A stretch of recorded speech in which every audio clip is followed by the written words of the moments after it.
What is the challenge of working remotely with a remote team? Communication is probably the biggest challenge that I've faced. Not that communication in and of itself is an issue, but I was mentioning how they're halfway across the world.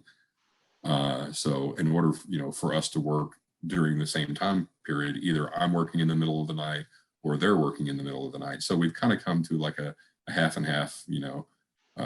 They compromise a little bit, I compromise a little bit. I start my days a little bit early at 6:30 or 7 in the morning, and they've adjusted their schedule, so they're working a little bit later in the afternoon. That way the end of their day and the beginning of my day kind of overlap a little bit. But at a certain point during the day, it's 1 o'clock in the afternoon, I have a question and I know I'm not going to be able to get an answer until tomorrow. Yeah, it's a 24-hour process, that was a challenge that I had a lot. That was one of my bigger challenges. And I guess that's one of those to be aware of if you're working with teams across time zones, whether they're half a world away or whether they are East Coast versus West Coast. Exactly. It does impact your delivery dates and your timelines. Oh, yeah, exactly. It would. And so you'd have to calculate that in, because if you can't communicate with them until tomorrow, our time, then it's the next day, their time, before they can begin. Exactly. So I think that's probably been my biggest challenge. And like I said, it hasn't been a huge challenge. It just causes delays.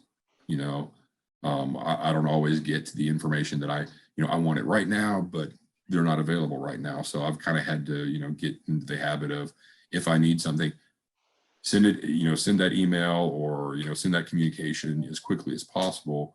That way I can get an answer back first thing tomorrow. I don't want to wait until tomorrow because it's going to cause a whole other, to be added into that cycle. So we used to have some situations where there was a change that needed to happen or something in the course content, and they had the source files. And so I would send out the request for the change.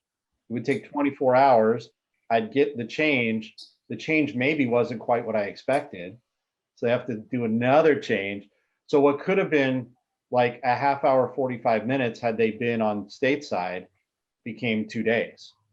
Yeah. You have to expand that over multiple changes and things. It becomes. Yeah. For example, if our LMS team reports an issue with a course and the developer who created the course is here in the US, I can send them an email, they'll fix it and have it, republished on the LMS within 30 minutes or an hour, like you're saying.